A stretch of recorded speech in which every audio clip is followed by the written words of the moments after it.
इत्थं शुद्धं प्रणम्य जिडेन्दवर्णेमि चन्दमकलङ्कं गुणरयणभूषणोदयं जीवस्य परोवणं भोक्षम्। पिछली कक्षा में कर्णन योग की अपेक्षा से 5 प्रकार के चारित्र की चर्चा संयम मार्गणा के अंतर्गत अपनी प्रवर्तमान है। एक तो हम जब चरणन योग के ग्रंथ पढ़ते हैं तो चरणन योग की विवक्षा से संयम का प्रकरण देखते हैं, जिसमें व्रत तप आचरण की मुख्यता से बात होती है। लेकिन यहाँ पर कर्म के उदय, उपशम, क्षयोपशम और क्षय, इनके एंगल से बात हो रही है, इस दृष्टिकोण से बात हो रही है। इसलिए विशुद्ध कर्णन योग की अपेक्षा से 5 प्रकार का चारित्र समझाया जा रहा है। पिछली कक्षा में जो हमने बातें 465 से 465वीं गाथा में सामान्य स्वरूप बताया था संयम का, और 466 से लेकर के 475 नंबर की गाथा में ये 5 प्रकार के चारित्र, संयम, संयम और असंयम की जो चर्चा हुई है, वो पूरी मोहनी कर्म के, और मोहनी में भी दर्शन मोहनी नहीं, चारित्र मोहनी कर्म के उदय, उपशम, क्षय, इनकी अपेक्षा से बात हो रही है। और वो उदय भी वास्तव में देशघाती प्रकृति का उदय है, तो उसको हम क्षयोपशम भी कह सकते हैं। इन 5 प्रकार के चारित्रों को यदि इस अपेक्षा से समझा जाए तो एक सामान्य, हम 4-5 सेंटेंस में इसको समझ लेते हैं। सबसे पहले सामायिक चारित्र क्या होता है कि कोई भी जीव, सम्यक दृष्टि जीव है, जिसने जो चारित्र का ऊपर स्वरूप बताया था, जिसमें 22 प्रकार दिखलाए गए थे। कसाय निग्रह, 5 इंद्रिय का निग्रह, 3 दंड का निग्रह, 5 व्रतों का पालन, इस प्रकार से जो चर्चा वहां आई थी, वो तो सामान्य स्वरूप हो गया। अब उसमें सामायिक चारित्र माने सर्व सावध्य योग से रहित, यानी ये जो कहते हैं ना, 5 महाव्रत जो पालन किए हैं, उन 5 महाव्रतों में सूक्ष्म हिंसा का भी त्याग हुआ है। तो ये सर्व सावध्य योग का त्याग होता है। और मुनि दीक्षा संकल्प पूर्वक मुनि भगवंत जब लेते हैं तो सर्व सावध्य योग का त्याग माने किसी भी प्रकार से त्रस स्थावर जीवों का घात ना हो, इस प्रकार का संकल्प लेते हैं। ठीक है, तो सामायिक चारित्रधारी मुनिराजों को इस प्रकार का व्रत होता है। ये तो हुई चारित्र के लेवल की बात।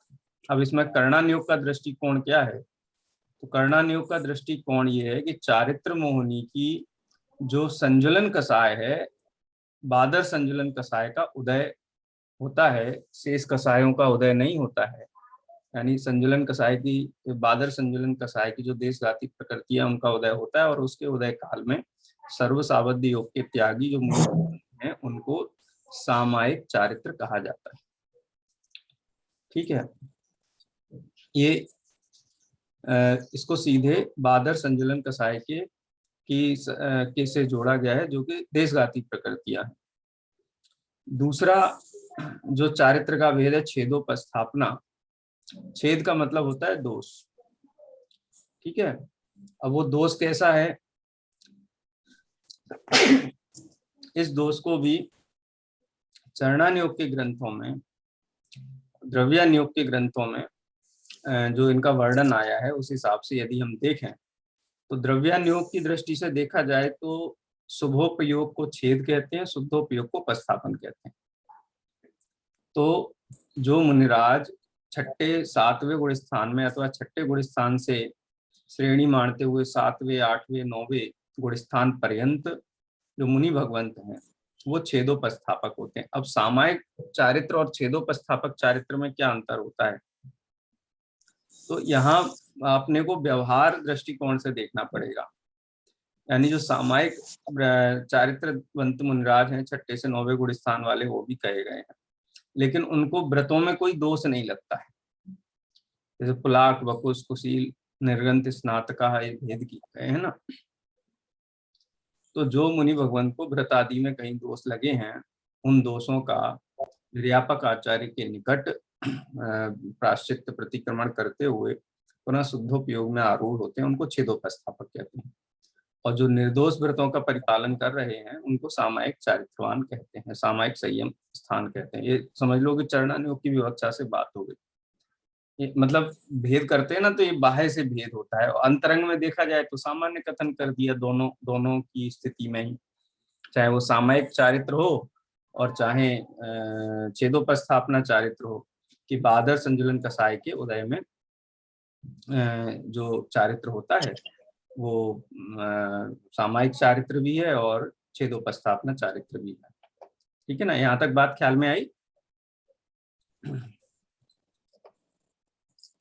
हाँ जी, अलका जी।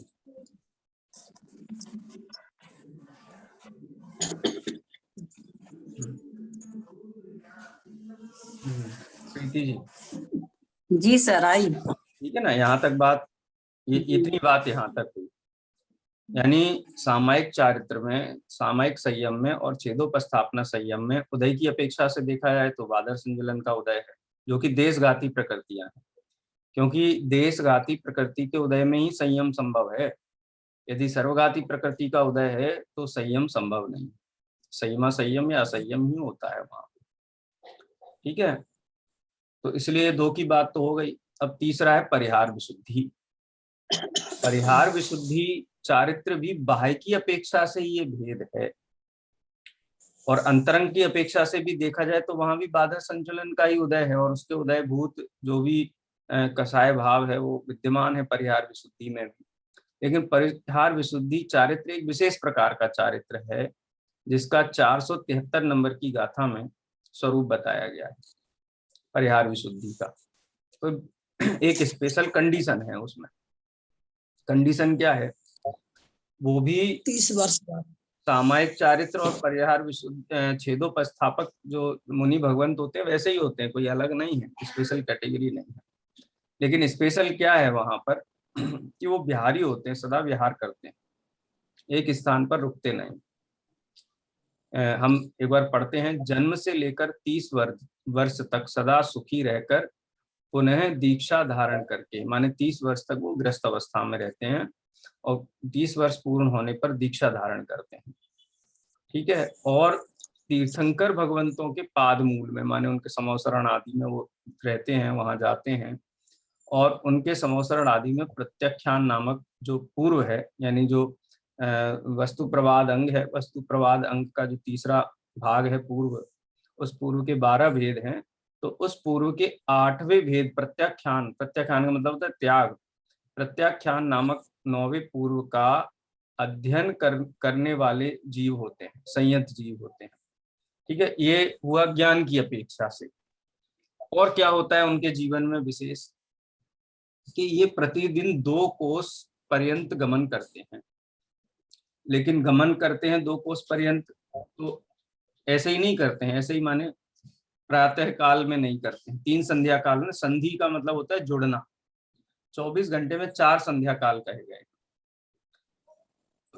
संधि का मतलब होता है जुड़ना, हमने पढ़ा होगा ना संधि समास व्याकरण में। संधि माने जुड़ना, यानी प्रातः काल की बेला जब रात्रि विराम को प्राप्त हो रही है और सूर्य उगने वाला है, तो सुबह और रात्रि की संधि को प्रातः काल कहते हैं, तो वो एक संध्या काल पर। और मध्याह्न, मध्याह्न माने दोपहर में, जब दिन अपनी पूर्णता पर पहुंच करके ढलना प्रारंभ हो गया, तो पूर्णता और ढलने का जो समय है उसको भी संध्या काल कहा जाता है, दोपहर के काल को भी संध्या काल कहते हैं। और शाम को दिन समाप्त हुआ और रात्रि प्रारंभ हुई, तो उसको भी हम संध्या काल कहते हैं। वैसे लोक में रूढ़ी से संध्या शब्द प्रचलित है शाम के लिए, हम उसको शाम कहते हैं, लेकिन संधि का मतलब होता है जोड़। और एक संध्या काल है मध्य रात्रि में, जब रात्रि पूर्ण हुई है और ढलने की तरफ प्रारंभ हो गई है, तो वो भी एक संधि काल है। तो 4 संध्या काल हुए। तो जो परिहार विशुद्धि नामक चारित्र के धारी मुनि भगवंत हैं, वो तीनों संध्या काल में गमन नहीं करते, क्योंकि वो सामायिक का काल होता है। है, तीनों संध्या कालों में सामायिक करते हैं, तो सामायिक के काल में गमन नहीं करते हैं और नियम से प्रतिदिन उनका सामायिक होता है। प्रतिदिन 2 कोस पर्यंत चलते हैं। ठीक है। हाँ, तो अब 3 संध्या कालों में गमन नहीं करते और रात्रि में गमन नहीं करते, माने सुबह, दोपहर और शाम को गमन नहीं करते और पूरी रात्रि में भी नहीं करते। तो सुबह से लेकर के और दोपहर के मध्य का जो समय है वो, अथवा दोपहर का एक निश्चित समय से लेकर के संध्या काल का समय, उसके बीच इतने काल में ही गमन करते हैं। अच्छा, एक और विशेषता है चातुर्मास संबंधी। चातुर्मास में विशेषता होती है कि जो त्यागी व्रती हैं वो गमनागमन नहीं करते, लेकिन ये कंडीशन परिहार विशुद्धि वाले मुनि भगवंतों के लिए अनिवार्य नहीं है। वो गमन कर भी सकते हैं और नहीं भी कर सकते हैं। उसमें उनको कहना चाहिए, वो उनको बाधा नहीं है। ये कंडीशन 473 नंबर की गाथा में परिहार विशुद्धि नामक चारित्र के संदर्भ में कही गई। सर फिर भी 4 महीना बरसात के समय कैसे करते होंगे गमन? अब ये तो कैसे उसको हम कहें, यहाँ पर आगम का वचन है, उसके हिसाब से हम इसको लेते हैं। अब उसको गमन का ये ऐसा है कि गमन करते तो हरी घास पे गमन नहीं करेंगे निश्चित रूप से, यानी जिस मार्ग पर जन सामान्य गमन करते हैं, आवागमन करते हैं, उसी स्थान पर गमन मुनि भगवंत करते हैं। तो समितियों का पालन करते हुए गमन करते हैं, लेकिन वो इससे मतलब बंधे हुए नहीं है। वर्षा काल में गमन करने का या ना करने का कोई नियम नहीं उनको होता है। उनका मतलब कहते हैं ना कि एकदम निष्प्रय है किसी के साथ भी। अब ये गमन का भी क्या हेतु है, एक स्थान पर मुनि भगवंत क्यों नहीं विराजते हैं बहुत काल तक? क्योंकि ये जो 2 पाए हैं, मनुष्य ग्रस्त हैं, इनके निकट रहने से संयम में दोष लगने का और गलत प्रवृत्तियां होने का उनको आशंका होती है। इसलिए ग्रस्त जीवों के बीच में बहुत समय नहीं रहते एक ही प्रकार के। सरकारी कार्यालय में ऐसे होता है ना कि जो उच्च अधिकारी हैं उनको समय समय पर एक से दूसरी जगह भेजते रहते। क्यों? क्योंकि एक जगह रहते तो उनका पूरा नेटवर्क बन जाता है, सेटिंग हो जाती है, तो कुछ गलत की आशंका हो सकती है। तो उस आशंका के निवारण के लिए मुनि भगवंत स्वयं सावधान होकर के, ऐसा नहीं है कोई उनको कहता है कि नहीं अब जाओ बहुत समय हो गया। मुनि भगवंत तो स्वाधीन है, स्वतंत्र हैं, उनको कोई नियंत्रित नहीं करता है। वो रहेंगे भी तो गृहस्थ उनको सर माथे पे ही रखेंगे, लेकिन स्वयं अपने संयम की रक्षा के लिए वो इस प्रकार के व्रत आदि को धारण करते हैं। और परिहार विशुद्धि चारित्र के धारी मुनि भगवंतों को इस प्रकार का नियम है। इसीलिए आप देखिए कि यहाँ पर सर जेठ ठीक है, पर ऐसा नहीं कहते हैं शास्त्रों में कि प्रासुक जमुयन हो जाती है इसके बाद गमन करते हैं। हाँ, वो तो है ही। जो वर्षा काल में गमन नहीं भी करते हैं, करते भी हैं, तो देश काल परिस्थिति के हिसाब से ही वो गमनागमन करते होंगे। मुनि भगवंत समिति के धारी होते हैं, जीवों की हिंसादिक होती जाने तो गमनादि टालते हैं, ये तो सामान्य नियम है ही। लेकिन चातुर्मास में कोई समय विशेष है, कोई काल विशेष है जिस समय वर्षा नहीं है, भूमि त्रास होकर तो गमन करके चले भी जाते हैं। उनको ऐसा चातुर्मास का नियम नहीं है, क्योंकि कोई बंधे हुए नहीं है किसी से। ठीक है, देश काल परिस्थिति के हिसाब से ही गमनागमन होता है, दोष नहीं लगाते व्रतों को, इतना ध्यान में रखना चाहिए। ठीक है, चौमासे में 4 महीने पानी बरसता है क्या? बरसता तो नहीं है, लेकिन बारिश बरसात के समय संभावना होती है ना, तो देश काल परिस्थितियां भी देखते लगती है हैं। ना। हाँ, उस संकल्प प्रवृत्तियां नहीं होती हैं उनको। ठीक है, तो समस्त सावध्य का परिहार करते हुए परम विशुद्धि को धारण किए हुए मुनिराज हैं, उनकी प्रवृत्ति विशेष होती है। यानी उसका बताया ना, कितना 30 वर्ष तक रहते हैं गृहस्थ में और 8 वर्ष तक जिन्हें तीर्थंकर भगवंतों के पाद मूल में रहते हैं। यानी ये तीर्थंकर के सद्भाव में ही ये मुनिराज होते हैं। जैसे चौथे काल में अथवा विधि क्षेत्र आदि में ही होते हैं, पंचम काल में नहीं होते हैं परिहार विशुद्धि वाले मुनिराज। और चूंकि गमन का नियम आदि है तो इसीलिए 5वां, 6वां और 7वां गुण स्थान इनको कहा गया है। इनके संदर्भ में इनको श्रेणी आरोहण नहीं कहा गया है। ठीक है, सामान्य स्वरूप है वो हमने यहाँ देख लिया है, विशेष है वो आप अन्य ग्रंथों में और इसका स्वरूप पढ़ सकते हैं। अब तीसरा 3 हो गए ना। अब चौथे नंबर पे सूक्ष्म सांप्राय। ये तो हम सब जानते ही हैं, कर्णन योग का अभ्यास किया हुआ है। 10वें गुण स्थान में मुनि भगवंत को सूक्ष्म लोभ का उदय ही होता है, और सूक्ष्म लोभ भी कैसा है, उत्तरोत्तर क्षय या उपशम को प्राप्त होता है, यानी उसकी कृष्टि निरंतर होती रहती है, उसका निरंतर उपशम या क्षय होता रहता है, इसलिए सूक्ष्म कृष्टि सहित है वो। कृष्टि का मतलब हानि, झड़ना, निर्जरा होना। तो जिस उपशम श्रेणी वाले अथवा क्षपक श्रेणी वाले जीव के अणुमात्र लोभ सूक्ष्म कृष्टि को प्राप्त लोभ कषाय के उदय का अनुभव होता है, उनको सूक्ष्म सांप्रायी संयमी कहते हैं। ठीक है। इनके परिणामों की तुलना यदि यथाख्यात चारित्र वालों से की जाए तो निश्चित नियम से यथाख्यात चारित्र धारण करने वाले हैं। सूक्ष्म सांप्रायी संयमी को नियम से यथाख्यात संयम होता है, तत्काल नहीं होता है, भविष्य में होता है। उपशम श्रेणी करके 10वें में पहुंचेंगे तो यथाख्यात चारित्र होगा, अथवा 12वें 13वें 14वें गुण स्थान में भी यथाख्यात चारित्र की उपस्थिति सत्ता कही गई है। ठीक है, ये 474 नंबर की गाथा के माध्यम से बात हुई। अब यथाख्यात संयम की बात करते हैं। अशुभ मोहनी कर्म के उपशांत या क्षय हो जाने पर उपशांत कषाय और क्षीण कषाय गुणस्थानवर्ती छद्मस्थ अथवा सयोगी और अयोगी जिन यथाख्यात संयमी होते हैं। यथा का मतलब होता है जैसा है, ख्यात माने वैसा स्थित हो जाना, स्था धातु से बनता है ख्यात, यानी जैसे हैं वैसे स्वरूप की उपलब्धि करके स्थिर हो जाना। अनंत ज्ञान, अनंत दर्शन, अनंत सुख, अनंत बल, ये स्वभाव है।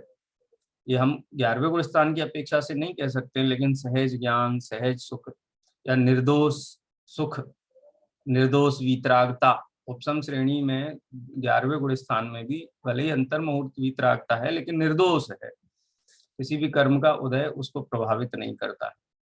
तो यथावस्थित होकर के आत्म स्वभाव में रहने वाले मुनिराजों को यथाख्यात कहते हैं, और वो 11वें 12वें 13वें और 14वें गुण स्थान में कहे गए। इस संक्षेप में 5 प्रकार का जो संयम है उसकी चर्चा यहाँ की गई है, और मध्य की गाथाओं में संयम, असंयम और असंयम की भी चर्चा की गई है। देखो, इसको चार्ट के माध्यम से एक बार देख लेते हैं तो थोड़ा विषय और अधिक स्पष्ट हो जाएगा। कोई किसी का प्रश्न हो इसमें तो पूछ सकते हैं, थोड़ा और खुलासा हो जाता है ना, चर्चा करते हैं हम, प्रश्न उत्तर करते हैं, थोड़ा खुलासा विशेष हो जाता है।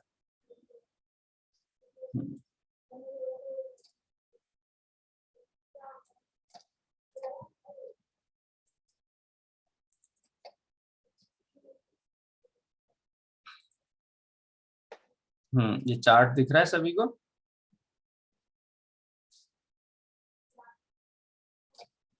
देखो जी मैंने, सर, दिख रहा है। हाँ, संयम मार्गणा के कितने भेद किए मूल में? 1, ये 2 और ये 3। पहला संयम, दूसरा देश संयम और तीसरा असंयम। फिर संयम के 5 भेद किए। सामायिक माने समस्त सावध्य योग के त्याग रूप अभेद संयम, माने बीच में छेद नहीं हुआ, माने किसी भी प्रकार का व्रतों में अतिचार नहीं हुआ, निर्दोष व्रतों का पालन होता है। जैसे हमारे तीर्थंकर आदि महामुनिराज होते हैं, जिन कल्पी मुनिराज होते हैं, उनको किसी प्रकार का भी वो दोष लगाए बिना नृत्यचार पालन करते हैं, तो उनको सामायिक संयम कहा गया है। और जो छेदोपस्थापक है उनको स्थविर कल्प भी कहते हैं, किसी प्रमाद के कारण कह लो, अस्थिरता के कारण कह लो, कमजोरी के कारण कह लो, उनको व्रतों में अतिचार लगते हैं, अनाचार नहीं होते। अनाचार हो जाने पर तो मुनि अवस्था ही नहीं रहती है। कहीं कोई अतिचार लग जाए तो उसका प्रायश्चित लेते हैं, प्रायश्चित विधि से छेदन करके और अपने व्रतों में उपस्थापित हो जाते हैं। ये छेदोपस्थापक हैं। गुणस्थान की अपेक्षा से देखा है 6ठे से 9वें गुणस्थान तक सामायिक और छेदोपस्थापन संयम कहा गया है। ठीक है। उदय की और ये भी देख लो पहले, परिहार विशुद्धि, सदा काल हिंसा रूप सावध्य के परिहार को प्राप्त विशिष्ट शुद्धता, यानी इनको भी व्रत आदि में दोष लगाए बिना ही ये निर्दोष व्रतों का पालन करते हैं। 30 वर्ष की अवस्था तक ग्रस्त रहते हैं। 8 वर्ष तक तीर्थंकर के पादमूल में प्रत्याख्यान नामक 9वें पूर्व का पारगामी होते हैं और उनको जीवन में गमनागमन संबंधी क्या है, बिल्कुल आवाज धीमी हो रही इसमें काल हमने पढ़ी है। ठीक है, चलिए अब इन तीनों ही संयमों में किस कसाय का उदय होता है? तो बादर संजलन कसाय का उदय होता है।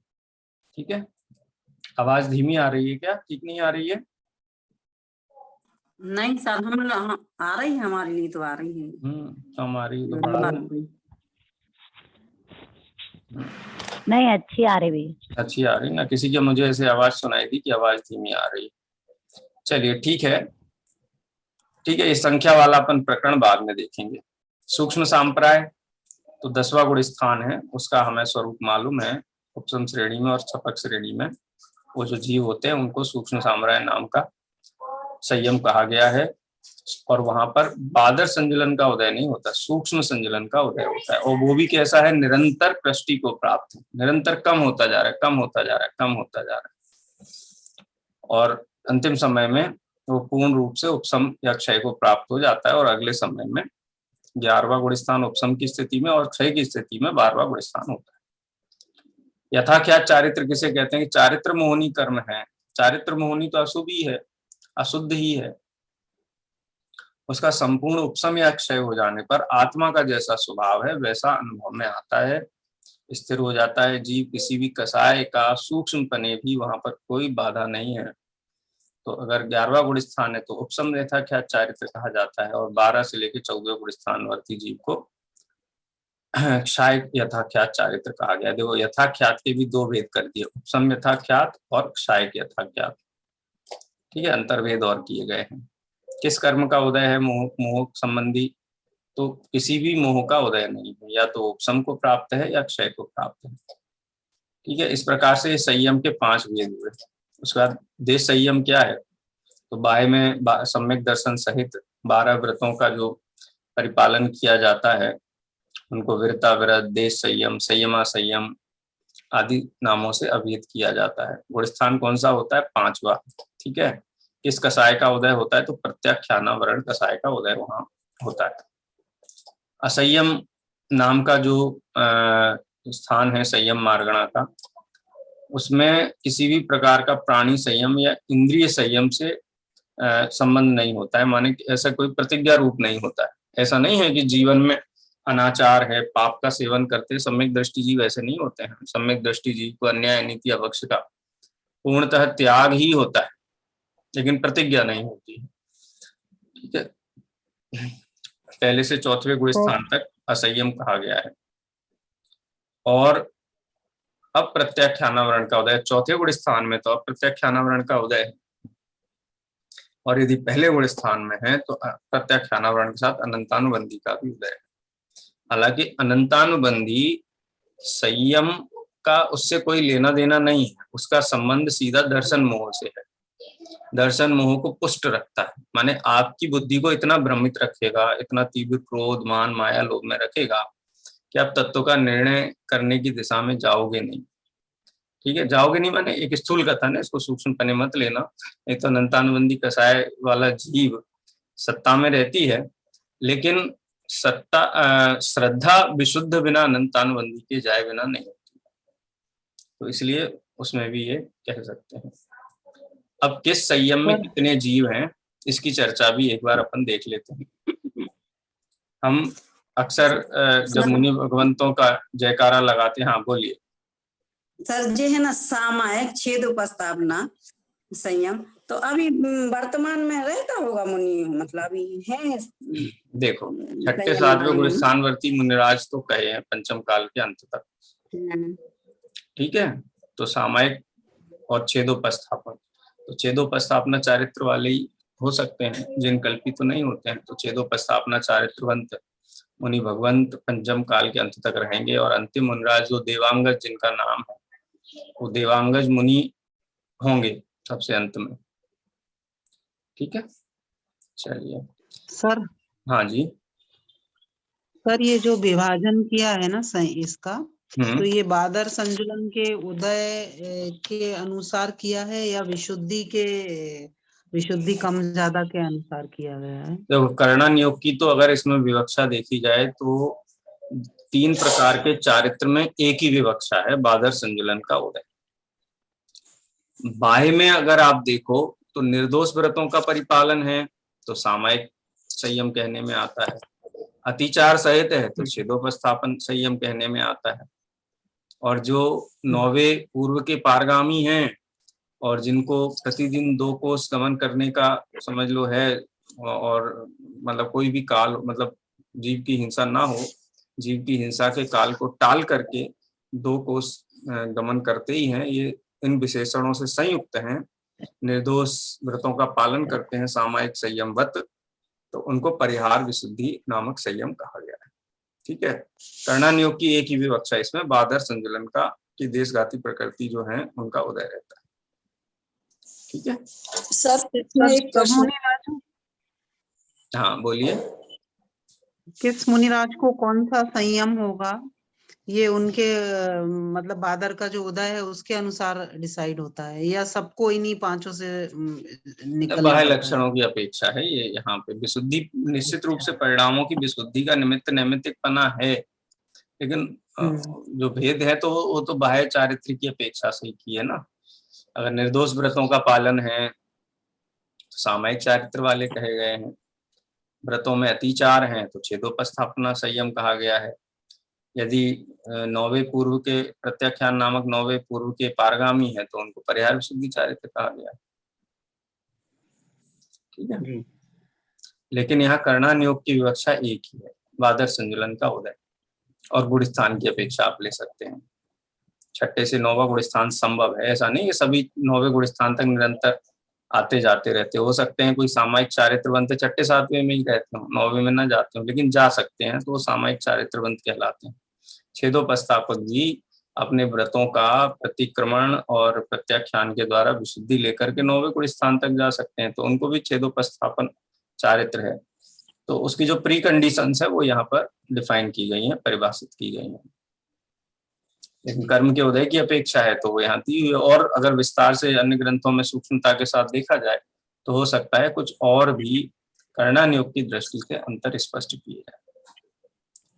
ठीक है जी। अब संख्या देख लेते हैं हम। जब जयकारा लगाते हैं तो कहते 3 कम 9 करोड़ मुनि भगवंतों की जय हो, तो ये सभी सामायिक चारित्र से लेकर के और यथाख्यात चारित्र के सभी मुनियों को शामिल करके हम नाम लेते हैं, यानी 6ठे गुण स्थान से लेकर के 14वें गुण स्थान पर्यंत मुनि भगवंतों को गुरु कहा जाता है। ठीक है, उनकी कुल संख्या कितनी है? 3 कम 9 करोड़, यानी कि 8 करोड़ 99 कितना 3 कम 9 करोड़ सैकड़ा हजार पूरी संख्या दी हुई है ना, टोटल करके जो दी हुई है, 1 9 कम रह गया शायद प्रिंटिंग में। 8 करोड़। चलिए कोई बात नहीं, लेकिन एक सामान्य कथन है, उसको यहाँ टोटल मत करिए, देख लीजिए खाली 6ठे 7वें 8वें 9वें गुण स्थान वर्ती मुनिराज। 6ठे गुण स्थान में कितने मुनिराज होते हैं? कौन से वाले? सामायिक और छेदोपस्थापक। वो संख्या यहाँ दी गई 5 करोड़ 93,98,206। इतने मुनिराज 6ठे गुण स्थान में होते हैं, सामायिक और छेदोपस्थापक दोनों को मिला करके। 7वें गुण स्थान में कितने मुनिराज होते हैं सामायिक और छेदोपस्थापक वाले? तो 2 करोड़ 96,99,100 मुनिराज होते हैं। 8वें गुण स्थान में कितने होते हैं? तो 897। 9वें में कितने होते हैं? जितने 8वें में होंगे उतने 9वें में होंगे, तो 897 9वें गुण स्थान में होते हैं। इनका कुल निकाला जाए तो 8 करोड़ 90,99,103 मुनि सामायिक और छेदोपस्थापक संयम के धारी होते हैं। ठीक है, उसके बाद परिहार विशुद्धि चारित्र में कितने जीव हैं? तो निश्चित रूप से जो विशेषताएं बताई गई हैं परिहार विशुद्धि के धारक मुनि भगवंतों की, वो विशेषताओं के अनुसार तीर्थंकर के सद्भाव काल में ही होते होंगे, और सभी नहीं होते हैं जिनको 9वें पूर्व का प्रत्याख्यान पूर्व का अभ्यास है और विशेष विशुद्धि को लिए हुए हैं, तो वो 6997 इतने ही होते हैं। 10वें गुण स्थान में कितने मुनि भगवंत होते हैं? तो 10वें गुण स्थान के भी 2 भेद कर दिए, सूक्ष्म सांप्राय के उपसमक और क्षपक।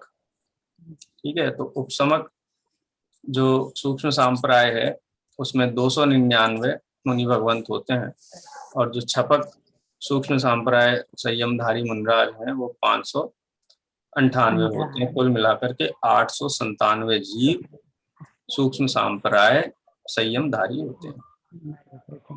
ठीक है, अब इसके बाद 11वें, 12वें, 13वें और 14वें इन गुण स्थानों में कितने जीव होते हैं? 11वें कह दिया तो उपसम यथाख्यात हो गए, तो उपसम यथाख्यात में 299 यानी उपसमक उपसम सूक्ष्म सांप्राय में जितने जीव हैं उतने ही उपसम यथाख्यात में जीव होते हैं, समान जीव होते हैं, जीवों की संख्या एकदम समान है। ठीक है, उसके बाद 12वें गुण स्थान यानी जो क्षपक यथाख्यात हैं, तो 12वें गुण स्थान में 598, 13वें गुण स्थान में 8,98,502 इतने जीव रहते हैं अरहंत अवस्था में, जिनको हम 13वें गुण स्थान वर्ती अरहंत बोलते हैं। 8,98,502। और 14वें गुण स्थान में जीव कितने होते हैं? वो भी संयत जीव हैं, यथाख्यात संयमधारी, क्षपक यथाख्यात संयमधारी 598 जीव होते हैं। ठीक है, इस प्रकार से अधिकतम संख्या है। हाँ, इस प्रकार से ये कुल संख्या आप देख लो यथाख्यात चारित्र वालों की, तो 98 क्या बोले, 89 लाख 8,99,997 यानी 13वें, 14वें, 11वें, 12वें, 13वें, 14वें ये 4 गुण स्थानों की कुल संख्या मिलाई जाए तो इतनी होती है। अब संयता संयत जीव कितने होते हैं? तो पल्ले के असंख्यातवें भाग बराबर, क्योंकि पंचम गुण स्थानवर्ती जीव स्वयंभू रमण द्वीप समुद्र तक पाए जाते हैं। त्रिंच गति में भी होते हैं, मनुष्य गति में भी होते हैं। ये 2 गतियों में संयता संयत जीव होते हैं, तो पल्ले के असंख्यातवें भाग बराबर संख्या। अब असंयम में कितने जीव हैं? तो ये जो कुल संख्या आगे दी गई है ना, इतनी आप और सिद्धों की संख्या को आप माइनस कर दो। सिद्ध और ये जो संख्या दी है पल्ले के असंख्यातवें भाग और 8,99,997 आगे छठे गुण स्थान से लेकर के 14वें गुण स्थान प्लस सिद्ध और पंचम गुण स्थानवर्ती पल्ले के असंख्यातवें भाग, इतनी संख्या को माइनस करके जो भाग प्राप्त होता है उस भाग में असंयत जीव है। ठीक है, इस संख्या की बात भी यहाँ पूर्णता को प्राप्त होती है। इसको 1-2 बार आप रीडिंग जरूर कर लीजिए तो विषय पक्का हो जाएगा। संयम की चर्चा यहाँ। हाँ जी, एक समय में मतलब कितने चारित्र हो सकते हैं एक जीव को? एक ही मतलब उसमें जीवन काल में एक जीवन काल में कितने हो सकते हैं? उसको आप कैसे कहेंगे? मैं इसको अगर, क्योंकि मैं अलग से कोई बात नहीं कह रहा हूँ, तो सामायिक, छेदोपस्थापना और परिहार विशुद्धि, इनमें से आप एक ले लीजिए। मतलब जिसको सामायिक चारित्र होगा उसको छेदोपस्थापना नहीं होगा? हाँ, ऐसा ही कहना चाहिए, क्योंकि देखो ये अपन दोनों एक साथ कैसे घटित करें? कोई मुनिराज को प्रमाद के कारण दोष लग रहा है, उनको छेदोपस्थापक कहते हैं। अब 9वें गुण स्थान तक छेदोपस्थापना कही गई है, यानी उन्होंने दोष का परिहार कर लिया, तो सामायिक चारित्र नाम नहीं पाता है, छेदोपस्थापक चारित्र ही नाम पाता है। और सामायिक चारित्र बनते उनको कोई दोष नहीं लगता है। जिन कल्पी होते, तीर्थंकर समझ लीजिए आप, तीर्थंकर की तरह एकल विहारी, पीछी कमंडल आदि भी धारण नहीं करते हैं, तो दोष लगने का स्थान ही नहीं। सर, छेदोपस्थापना की 2 विवक्षाएं हैं। हाँ जी, छठवें गुण स्थान में आएंगे तो छेद, हाँ, वो मैंने बता दिया आपको। ये तो जीवन में अनिवार्य रहेगा। द्रव्या नियोग की अपेक्षा दूसरी व्यवस्था है। नहीं, ऐसा नहीं लेंगे। दूसरी व्यवस्था है जाके आप करना नियोग पढ़ रहे हैं, नहीं भाई, कर्णन योग में आप जो पढ़ रहे हैं ना, मैंने इसीलिए आपसे शुरू में ही कह दिया था, आप द्रव्यान योग में जब छेदोपस्थापना पढ़ते हैं तो उसकी परिभाषा अलग है, चरणन योग में पढ़ते हैं तो अलग है, कर्णन योग में पढ़ते हैं तो अलग है। ठीक है, छठे गुण स्थान को अगर आप छेद कहेंगे तो सामायिक चारित्र तो किसी को भी नहीं हो सकता है, हो सकता है किसी को? नहीं हो सकता ना। अरे यार आचार्य तो जितनी शुद्ध प्रणति है उतने सब चलेंगे। आप आपके हिसाब से क्यों लगा रहे हो? आचार्यों ने लिखा है उसके हिसाब से चलिए। ठीक है, यदि छठे गुण स्थान को छेद कहा जाएगा तो सामायिक नाम का कोई संयम नहीं बनेगा, परिहार विशुद्धि नाम का कोई संयम नहीं बनेगा, सब तीनों संयमों का नाम छेदोपस्थापना ही कहलाएगा। इसलिए चरणन योग की जो विवक्षा है वो अलग है। वहां तो अप्रतिक्रमण को अमृत कुंभ कहा है, प्रतिक्रमण को विष कुंभ कहा है, आप उसको चरणन योग के संदर्भ में नहीं देख सकते। आप सामायिक सर यही देखें, अपन सामायिक चारित्र छठे से नौवीं तक है। हाँ जी, हाँ गुण स्थान लिखी ना, देखो आपने सामायिक छेदोपस्थापना छठवें से नौवां। हाँ हाँ तो छठवें में सामायिक चारित्र बनेगा उस अपेक्षा। हाँ बनेगा ना। दो विवक्षाएं, छेदोपस्थापना की दो विवक्षाएं हैं सर, तो वो चरण अनिवार्यता ही है। द्रव्यान योग की विवक्षा, अनियोग हम इतना, अब अनियोग नहीं हम नहीं तो अनियोग आप ये जो विवक्षा है ना, छेद को छठे गुण स्थान को छेद कहा गया है, ये आचार्य कुंद के ग्रंथों की टीकाओं में ही, द्रव्यान योग के ग्रंथों में ही कहा गया, ये कर्णन योग की विवक्षा नहीं। ठीक है ना, इसीलिए मैंने शुरू में ही कह दिया था आपको छेदोपस्थापना की जो विवक्षा है वो मैंने स्पष्ट कर दी थी पहले द्रव्यान योग की। चलिए, और कोई प्रश्न है? समय लगभग अपना हो गया है, 3 मिनट और हैं। सर आप वो क्वेश्चंस डाल दीजिए ना जो पेपर आ गए हैं। ये हो जाने दीजिए, मैं बीच में नहीं डालना चाहता हूँ, नहीं तो फिर आप मेरे ऊपर दबाव बनाएंगे कि पूरा नहीं हुआ है इसलिए आप डेट बढ़ाइए। नहीं सर, उसके बाद क्या है, बहुत सारे काम इकट्ठे हो जाएंगे ना, इसलिए बोल रहे हैं हम लोग एकदम इतना सारा। कोई बात नहीं, उसमें कोई विशेषता नहीं है। अभी आपका उपयोग यहाँ लगा, ये पूरा हो जाएगा, उसके बाद मैं रख दूंगा, और मुझे मालूम है उसके बाद भी मैं 15-20 दिन दूंगा, उसमें भी समय सीमा बढ़ानी पड़ेगी, इसलिए मैं चाहता हूँ कम से कम 10वें सेमेस्टर में एकदम कड़ाई से परीक्षा ली जाए।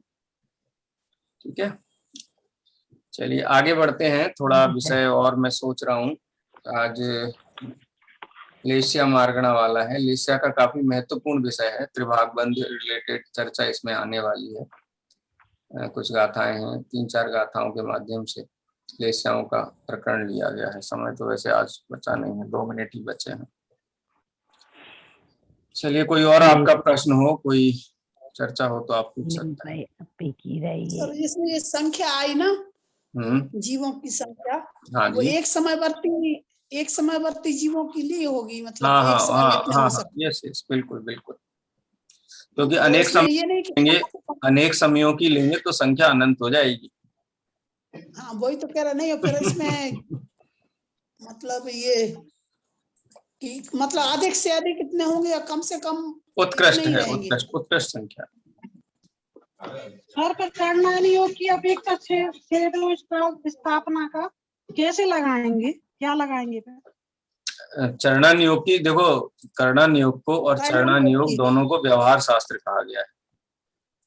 हाँ व्यवहार शास्त्र कहा गया है। तो ये जो यहाँ पे स्वरूप बताया है ना, प्रमाद के कारण पहले हुए साबत प्रासिद्ध, चरणन योग और कर्णन योग दोनों की अपेक्षा है ये। अच्छा, कुलाक, वकुश, कुशील, ये जो भेद किए गए हैं ना, हाँ इस अपेक्षा से ये। अच्छा, और द्रव्यान योग से बनेगा छठवां सातवां। हाँ जी, द्रव्यान योग की अपेक्षा छेदोपस्थापना, हाँ मतलब मैंने इसीलिए कह दिया, द्रव्यान योग की विवक्षा है वो शुद्धात्मा का निर्णय कराने के लिए है, वीतराग भाव का निर्णय कराने के लिए है, इसलिए वहां शुभ भाव को छेद कहा गया है। लेकिन चरणान योग में और कर्णन योग में ऐसे नहीं कहा गया है। इसलिए मैंने अमृत कुंभ और विषकुंभ वाली चर्चा इसीलिए आपके सामने रखी थी कि उसके संदर्भ में हमको उसको देखना चाहिए, विरोध नहीं है, विवक्षा भेद है। चलिए समय हो गया, जिनवाणी स्तुति करेंगे। निज निधि निज में बताई, यह अनंत उपकार है। के लिए जिन वाणी वंदना सत्य